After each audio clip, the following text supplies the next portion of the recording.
زندگی بہت خوبصورت ہے. اس کے کئی رنگ ہیں.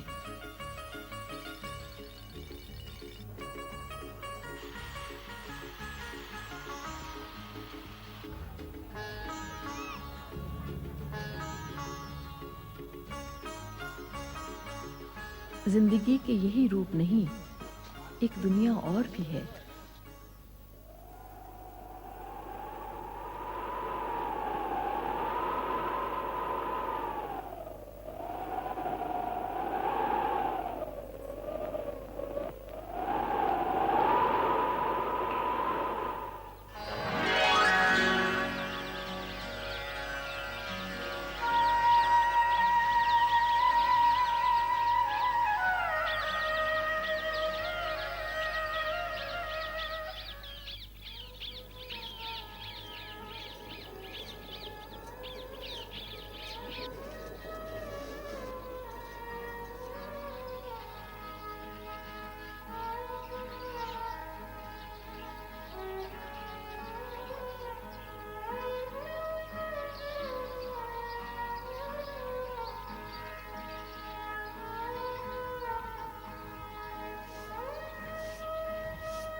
تھر دنیا کے قدیم ترین صحراؤں میں سے ایک ہے. اس کا تعلق اس ارضیاتی دور سے ہے جو 4 ارب 60 لاکھ سال قدیم ہے. تھر بر اعظم ایشیا کا 9واں سب سے بڑا ریگستان ہے. اس کا رقبہ تقریباً 2 لاکھ مربع کلومیٹر ہے. یہ سرحد کے پار تک پھیلا ہوا ہے. ضلع تھر پارکر رقبے کے اعتبار سے صوبہ سندھ کا سب سے بڑا ضلع ہے. یہ 2 الفاظ کا مرکب ہے، تھر اور پارکر. تھر کا مطلب ہے خشک خطے اور پارکر کے معنی ہے خشک خطے کے اس طرف. تھر کے مشرق میں نگر پارکر کا کوہستانی علاقہ ہے. کاروں جھر کے ان پہاڑوں میں چکنی مٹی اور معدنیات کے خزانے چھپے ہوئے ہیں.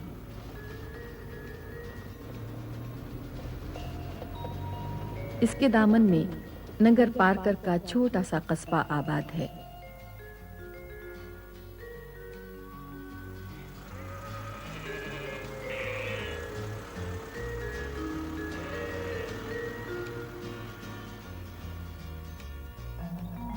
مغرب میں دریائے سندھ کے ساتھ ساتھ شاداب علاقے ہیں.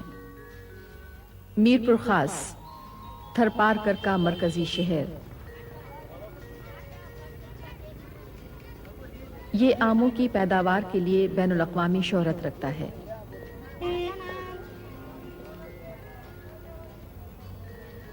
کنری اور اس کے قرب و جوار کا علاقہ دنیا میں مرچوں کی تجارت کے بڑے مراکز میں سے ایک ہے.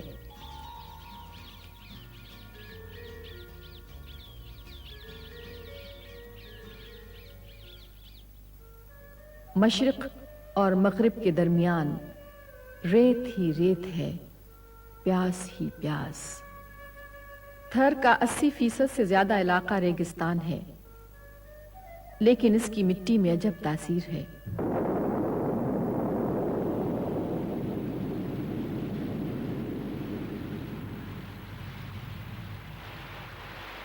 بارش کا ایک چھینٹا پڑتے ہی یہ زمین مسکرانے لگتی ہے، صحرا لہلہا اٹھتا ہے.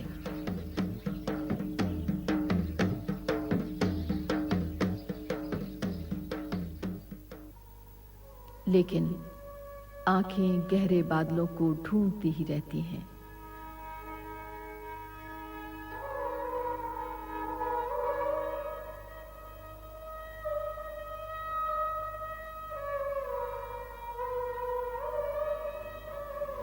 جہاں تک سڑکیں آتی ہیں وہاں بآسانی پہنچا جا سکتا ہے، لیکن صحرا کا سفر مضبوط گاڑیوں کے بغیر ممکن نہیں. عام لوگ ایک جگہ سے دوسری جگہ جانے کے لیے مخصوص ساخت کے یہ ٹرک استعمال کرتے ہیں۔ انہیں مقامی آبادی کھیکھڑا کہتی ہے۔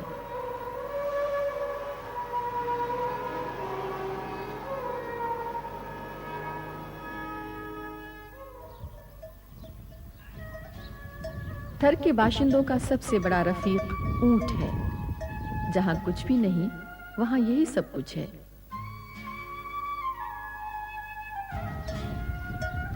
سواروں کو دور سے پہچانا جا سکتا ہے۔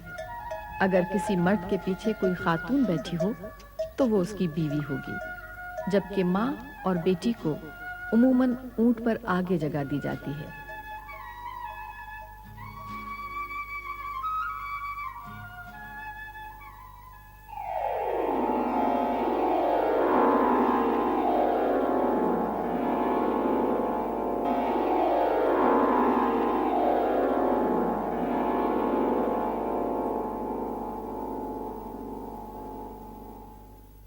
تھر کی تاریخ خود تھر کی طرح بکھری اور پھیلی ہوئی ہے۔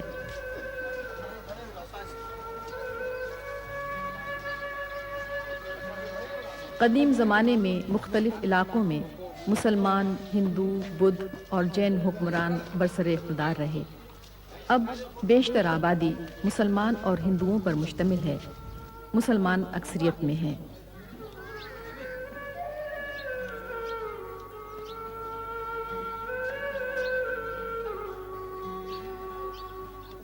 تھر کے باشندوں کو تھری کہا جاتا ہے۔ یہ کئی قبیلوں میں بٹے ہوئے ہیں۔ بہت سے قبیلے صرف اپنے ہنر سے پہچانے جاتے ہیں اور صدیوں سے اپنی جدی پشتی پیشے کو اپنائے ہوئے ہیں۔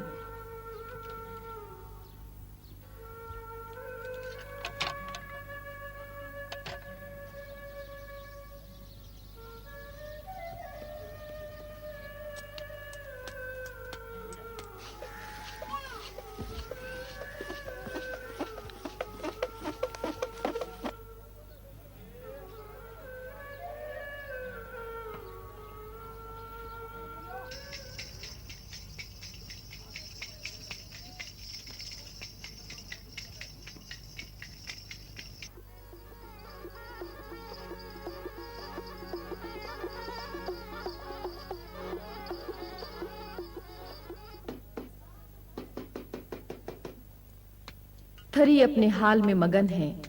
جو مل گیا کھا لیا، جو دستیاب ہوا پہن لیا۔ بعض اوقات تو ایک لباس جسم سے پھٹ کر ہی اترتا ہے۔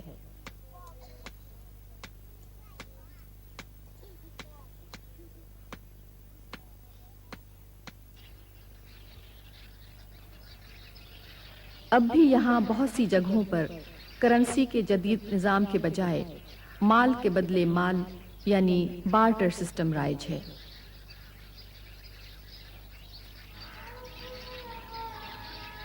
تھری خواتین اپنے مخصوص کڑوں سے پہچانی جاتی ہیں۔ انہیں باہیوں کہتے ہیں۔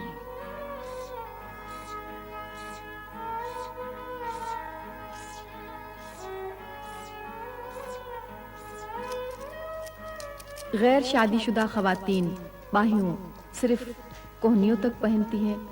اگر کسی خاتون کی کوہنیوں کے ساتھ ساتھ یہ کڑے بازوؤں میں بھی نظر آئیں تو یہ اس کے سہاگ کی علامت سمجھے جاتے ہیں۔